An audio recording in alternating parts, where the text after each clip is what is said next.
Good morning students. आज हम chapter 6 political parties को दोबारा से स्टार्ट करेंगे। नेक्स्ट उससे आगे कल हम नेशनल पार्टीज़ और स्टेट पार्टीज़ के बारे में पढ़ रहे थे। हमने नेशनल पार्टीज़ के बारे में पढ़ा था कि 6 जो नेशनल पार्टीज़ थी वो कौन कौन सी थी, उसको बारे में हम आज थोड़ा सा डिटेल में पढ़ेंगे। फर्स्ट हम पढ़ेंगे आईएनसी, जैसे कि हमने कल पढ़ा था आईएनसी इंडियन नेशनल कांग्रेस, अलग अलग पार्टीज़ के बारे में।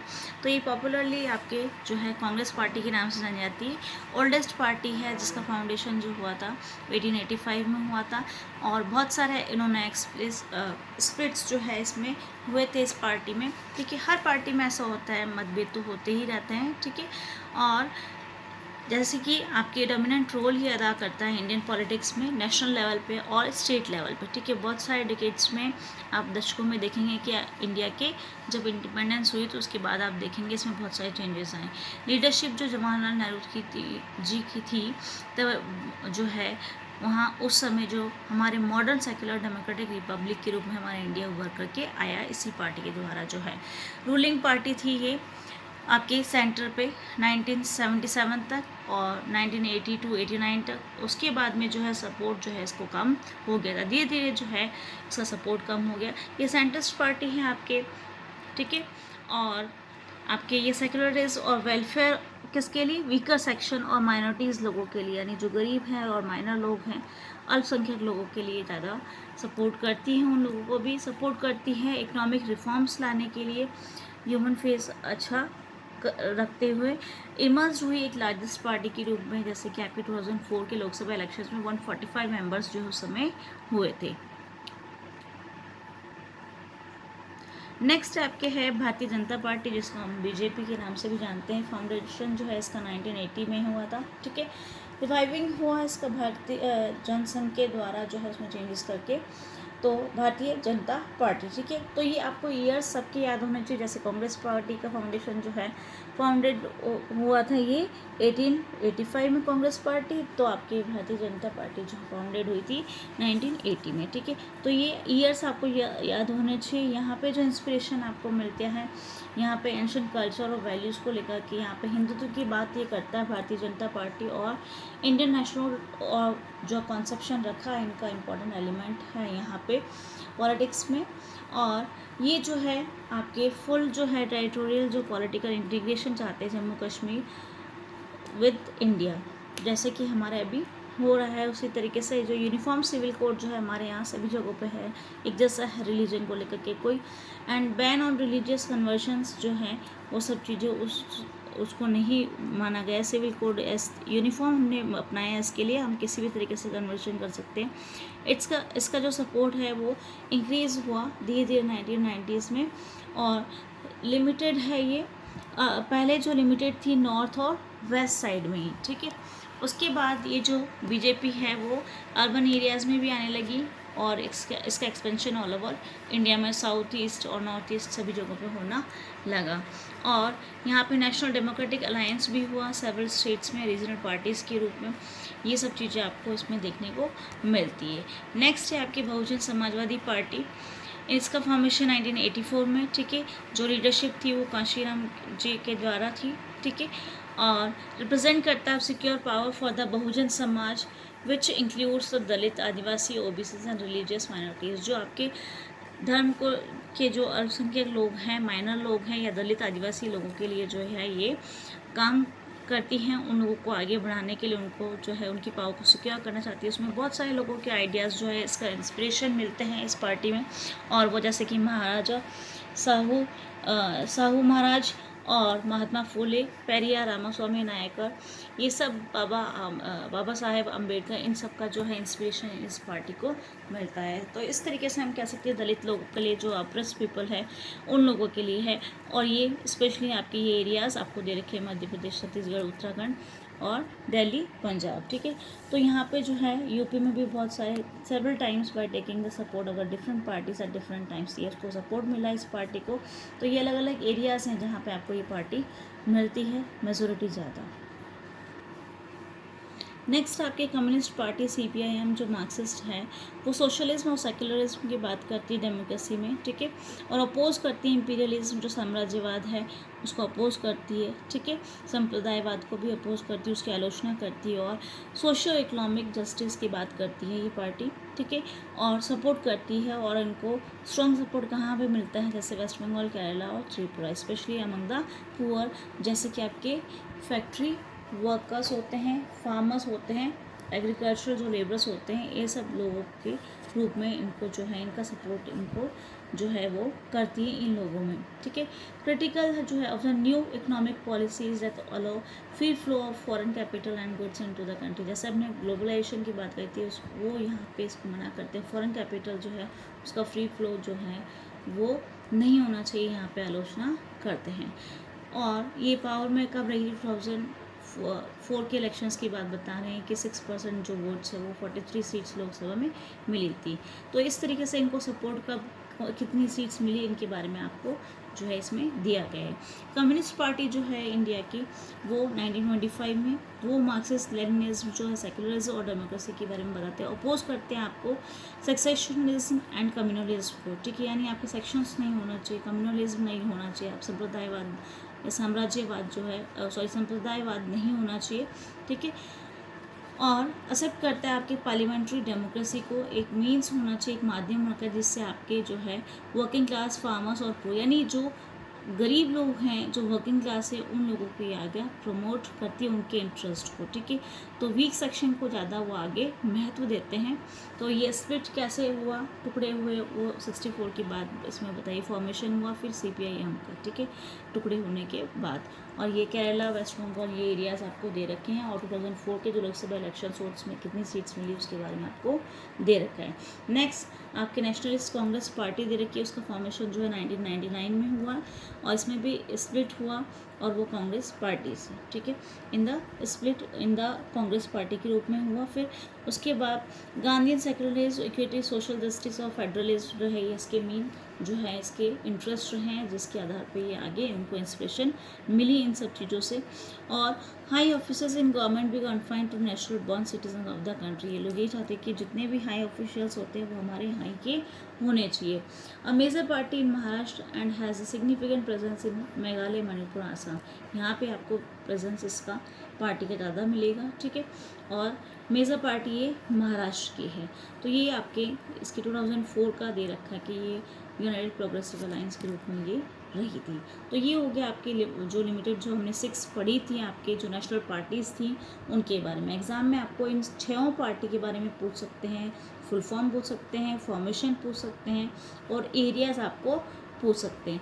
जैसा कि आपके इसमें दे रखा है, जिस तरीके से आपके ये पेज नंबर 82 पे ये पूरा रीजनल पार्टीज़, नेक्स्ट हमने नेशनल पार्टी के बाद हमने लिया है ये जो रीजनल पार्टीज़ जो स्टेट पार्टीज़ होती है उनके लिए, ये जो आपको पूरा मैप के रूप में दिया गया रीजनल पार्टीज़ जो हैं वो आपको कहीं से भी अगर मेन जो मेजर पार्टीज़ पूछी जाए कि कहाँ पे कौन से स्टेट में हैं तो वो आपको लर्न करना है, ठीक है। नेक्स्ट है इसमें, जैसे हमने बताया अभी कि वो उसमें रीजनल पार्टीज़ कहाँ पे कौन सी, तो स्टेट पार्टीज़, ठीक है। Other than these 6 parties most of the major parties of the country are classified by the election commission as state parties और रीजनल पार्टीज़। इन 6 जो नेशनल पार्टी है 6, उनके अलावा जो दूसरी होती हैं उनको क्लासीफाई इलेक्शन कमीशन करता है स्टेट पार्टीज़ के रूप में या रीजनल पार्टीज़ के रूप में। Some of these are all India parties that happen to have succeeded only in some states. कुछ ऐसे ऑल इंडिया लेवल की पार्टीज़ होती हैं जो कि केवल कुछ ही स्टेट्स में होती है, जैसे समाजवादी पार्टी, समता पार्टी या राष्ट्रीय जनता दल। ये लिमिटेड जो उनके स्टेट्स होते हैं वहीं पे होती है। National level with units in several states, national level की होती है लेकिन कुछ उनकी यूनिट्स जो हैं, इकाइयाँ बहुत सारे स्टेट्स में आपको देखने को मिलती है।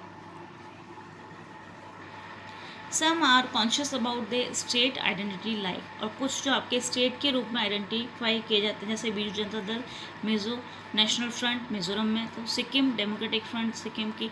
तो ये कुछ जो है स्टेट के जो हैं को आइडेंटिफाई करते हैं, उसी रूप में आपको उसी जगह पे आपको ये देखने को मिलती है। तो एक नेशनल लेवल पे होने के बावजूद भी स्टेट लेवल पे उनकी यूनिट्स होती है, और एक जो स्टेट लेवल पे ही होती हैं, ठीक है, तो ये हो गया आपके state parties. No one national party is able to secure on its own majority in Lok Sabha. कोई भी एक पार्टी जो है, पहले था कि आपके मेजोरिटी मिल जाती थी, लेकिन आजकल इतनी सारी स्टेट पार्टीज आपके पास हैं, और तो इससे क्या होता है, कंपटीशन ज़्यादा हो गया। अब आपको केवल एक पार्टी को जो है मेजोरिटी नहीं मिल पाती है लोकसभा में, तो ये आपके लिए जो है प्रॉब्लम होती है। उससे क्या होता है, आपने पढ़ा था कल भी कि कोalition गवर्नमेंट होती है, अलायंस होता है, गठबंधन होता है, उसकी वजह से फिर वो मेजोरिटी हासिल करते हैं, फिर गवर्नमेंट बनाते हैं। तो ये हमने पढ़ा आज नेशनल जो पार्टीज़ होती हैं और स्टेट पार्टीज़ के बारे में। क्लियर। अब हम पढ़ेंगे पॉलिटिकल पार्टीज़ के क्या क्या चैलेंजेस होते हैं। पॉलिटिकल पार्टीज जो वर्क करती है उसके सामने बहुत सारे चैलेंजेस होते हैं। जैसे कि हमने पहले ही पढ़ा था कि ये जो पॉलिटिकल पार्टीज उसको ब्लेम किया जाता है if fail in performing functions well. अगर पॉलिटिकल पार्टीज आपका काम अच्छे से नहीं कर पाती तो उनको जो पीपल है, जो लोग हैं, आप जैसे जानते हैं, आप लोग भी कहते हैं बीजेपी ने कुछ नहीं करा और कांग्रेस ने कुछ नहीं किया, तो इस तरीके से जो है उसके जो फंक्शंस होते हैं, उनके जो काम होते हैं गवर्नमेंट के, अगर वो सही तरीके से नहीं होते तो आप उसको ब्लेम करते हैं। तो इस तरीके से उनको चैलेंज एक्सेप्ट करने पड़ते हैं, उसमें चेंजेस भी करने पड़ते हैं। तो कौन कौन से चैलेंजेस है उसमें हमने पहला लिया है lack of internal democracy within the parties. Party में खुद में ही जो है इंटरनल डेमोक्रेसी की कमी हो जाती है। Do not hold meetings, elections जो होते हैं, खुद के जो उनके अध्यक्ष और उनके लिए जो है वो इलेक्शंस वगैरह जो टेम्प्रेरी बेसिस पे वो एक बार देख लेते हैं, उसके बाद दोबारा से वो मीटिंग इतनी नहीं करते हैं। जो डिस्कशन है वो केवल टॉप लीडर्स जो है वो ही रखते हैं, बाकी जो है सबको मौका नहीं दिया जाता है। तो ये इंटरनल जो कमी है उसको चैलेंज के रूप में उनको एक्सेप्ट करना चाहिए। लीडर्स जो है एज्यूम करते हैं greater power to make decisions in the name of the party. आपके जो बड़े बड़े जो पावर होती है वो लीडर्स के पास ही होती है और किसी के पास नहीं होती। पार्टी के नाम पे वो लोग ही डिसीजंस ले लेते हैं। One or few exercise the power in the party. Those who disagree with the leadership find it difficult to continue in the party. और आपको पता है, अगर आप जो हैं, जो ओरिजिनल जो ऑर्डिनरी लोग जो होते हैं, जिनके पास पावर नहीं होती हैं, वो अगर डिसएग्री करते हैं लीडरशिप में, तो वो डिफ़िकल्ट होता है उनके लिए उस पार्टी में रहने के लिए। ठीक है। No party loyalty, only personal loyalty becomes more important. आपने भी देखा होगा वो पार्टी के लिए जो है वो नहीं कर पाते, पर्सनल लॉयल्टी के लिए वो जो है इम्पॉर्टेंट काम जो है वो करते हैं, ना कि पार्टी के लिए। तो ये हो जाता है कि एक बार जो लीडर्स होते हैं वो और दूसरे जो लोग होते हैं वो जो है उनको जो है कंटिन्यू करने के लिए, जो अगर वो डिसएग्री भी हो रहे तो उनको बहुत डिफ़िकल्ट हो जाता है वहाँ पे कंटिन्यू करना। नेक्स्ट है आपके डायनेस्टिक सक्सेशंस, जिसमें टॉप पोजीशन जो है लीडर्स फेवर करते हैं पीपल क्लोज टू देम। आपने वो देखा होगा, जब कोई नेता बनता है तो उसकी पोजीशन अगर अच्छी है लीडर की तो वो फेवर करते हैं लोग, और उनको ही जो उन लोगों के पास, यानी जो भी उसके रिलेशन में क्लोज होगा उन्हीं की वो हेल्प करेगा। Unfair to the other members of party, और पार्टी के जो दूसरे मेंबर्स होते हैं उनके साथ अच्छा व्यवहार नहीं होता है। तो यही होता है कि अगर एक जना अगर लीडर बन जाता है, उसको अगर पावर मिलती है, तो वो सिर्फ अपनी फैमिली या अपने जो रिलेशनशिप में जो भी लोग होते हैं उस पार्टी में उन्हीं को ही आगे लेकर के चलते हैं। तो ये इस तरीके से नहीं होना चाहिए, उसको जो है चेंज करना चाहिए। जब इस तरीके से रिलेशन वाले लोगों को आप पार्टी में ले आते हैं तो उससे क्या होता है, those who don't have experience got position of power. और जिनको एक्सपीरियंस नहीं होता है किसी भी तरीके का, वो उनके भी शक्तियाँ मिल जाती हैं। नेक्स्ट आपके चैलेंज के रूप में मनी और मसल पर आप लोग जो है पैसा लगाते हैं। During elections shortcuts to win. आपने देखा होगा इलेक्शंस जब होते हैं तो उस समय जो है बहुत सारे लोग जीतने के लिए खूब पैसा लगाते हैं। ठीक है, ये शॉर्टकट अपनाते हैं कि वो जीतने के लिए पैसा वगैरह खूब खर्च करें। तो नॉमिनेट जो करते हैं those who have or can raise lots of money. जो लोग नॉमिनेट करते हैं पार्टी जिन लोगों को एज अ इलेक्शन में खड़ा करने के लिए मेंबर को, ठीक है, तो उसके लिए नॉमिनेट करने के लिए या तो वो पैसे वाले पर्सन को ही खड़ा करते हैं या जिसके पास बहुत सारा है या जो दे सकता है। Rich people gives fund to party and have influence over policies and decision of the party. और जो अमीर लोग होते हैं, जो रिच पीपल होते हैं, वो लोग फंडिंग देते हैं अपना पार्टी में और उनका प्रभाव होता है। जितनी भी पॉलिसीज़ जो है ये पार्टी बनाती है, पार्टी के डिसीज़न में उन लोगों का प्रभाव होता है। तभी हम लोग कहते हैं कि ऊँचे लोग जो होते हैं उनका प्रभाव इस पॉलिटिक्स पे ज़्यादा असर करता है। सम केसेस जो आपने देखा होगा सपोर्ट करते हैं क्रिमिनल्स को, कुछ केसेस में आप लोगों ने देखा होगा क्रिमिनल्स जो है वो भी पॉलिटिकल पार्टीज़ में अपना जो है लीडरशिप रखते हैं। तो ऐसा नहीं होना चाहिए जो क्रिमिनल, उसके लिए हम नेक्स्ट इसमें पढ़ेंगे कि किस तरीके से इनको रोका जा सकता है। डजेंट ऑफर मीनिंगफुल चॉइस, आपने पढ़ा था कल भी कि मीनिंगफुल चॉइस आपको नहीं मिलती है।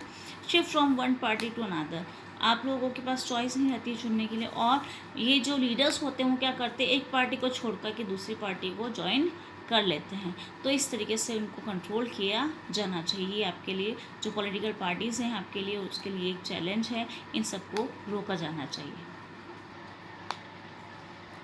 ये हमने पढ़ा था कि चैलेंजेस है, तो इन चैलेंजेस को एक्सेप्ट करके इनको जो है चेंज भी करना होगा हमको पार्टीज़ में।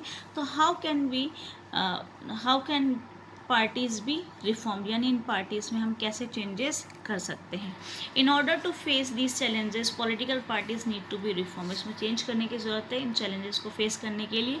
इफ़ एनी MLA और MP changes parties will lose seat in the legislature, जो इलेक्शन कमीशन है वो यही करेगा कि MLA MP जो हैं आपके अगर बाबा जो आपके पार्टीज चेंज करते हैं तो उनको जो है उनकी जो सीट है लेजिस्लेचर में वो चली जाएगी उनसे, ठीक है। Reduce the influence of money and criminals, आपने अभी पढ़ा था मनी और मसल पावर को यूटिलाइज करते हैं, क्रिमिनल्स को सपोर्ट करते हैं, तो ऐसा नहीं होना चाहिए। मैंडेटरी होता है फाइल करना कि एफिडेविट आपको जो है साइन करना है जब इलेक्शंस के समय नॉमिनेट होते हैं, तो नॉमिनेशन के लिए जब फाइल करते हैं आप लोग तो उस समय जो है एफिडेविट जमा कराना होता है, इसमें डिटेल्स होती है आपकी प्रॉपर्टी के बारे में और कितने क्रिमिनल केसेस जो है आपके ऊपर पेंडिंग है, ठीक है। तो इससे उन लोगों की जानकारी मिल जाती है। जो राइट टू इन्फॉर्मेशन वाला है वो इसके द्वारा सबको जो है जानकारी देने का रहता है।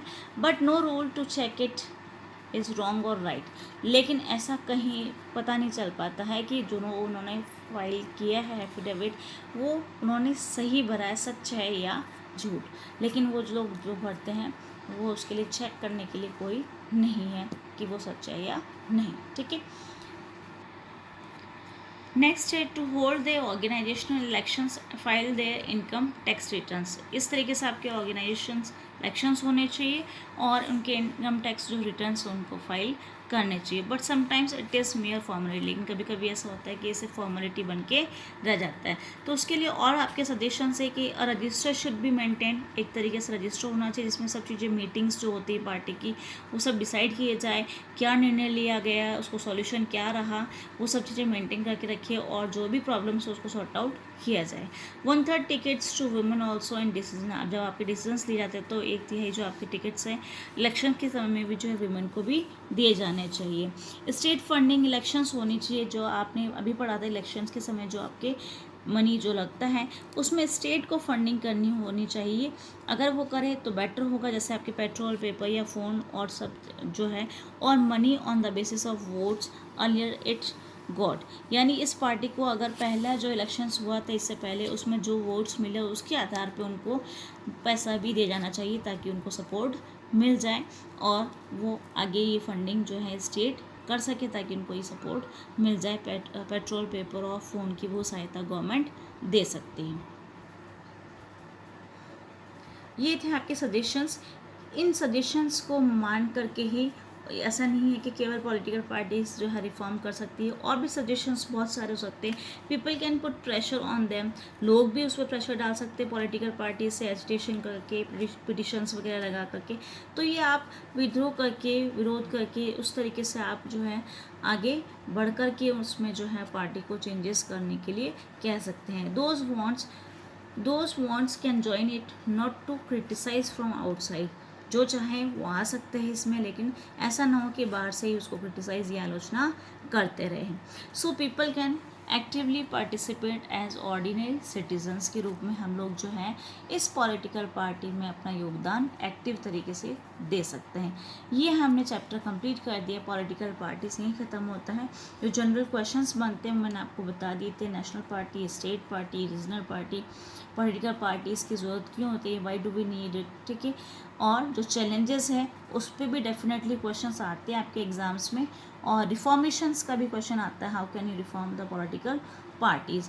तो इसमें से आपको पॉइंट वाइज आंसर्स ही आपको लिखने होंगे। जैसे कि मैंने आपको बताया, सजेशंस भी दे रखे हैं, चैलेंजेस भी दे रखे हैं, रिफॉर्मेशन किस तरीके से करेंगे वो, और जो सजेशंस दे रखे हैं 3-4 जो मैंने आपको अभी बताए थे, वो सब आपको पॉइंट्स में मेंशन करना होगा। अगर आप पॉइंट्स में आंसर लिखेंगे, टू द पॉइंट आंसर्स लिखेंगे, उसको एक्सप्लेन करेंगे, तो आपको पूरे आंसर्स के मार्क्स मिलेंगे। क्लियर? इस चैप्टर से रिलेटेड अगर कोई भी प्रॉब्लम होती है, आप दोबारा से पूछ सकते हैं। इसके नोट्स कंप्लीट कर लीजिएगा और इसको लर्न करना भी शुरू कर दीजिए।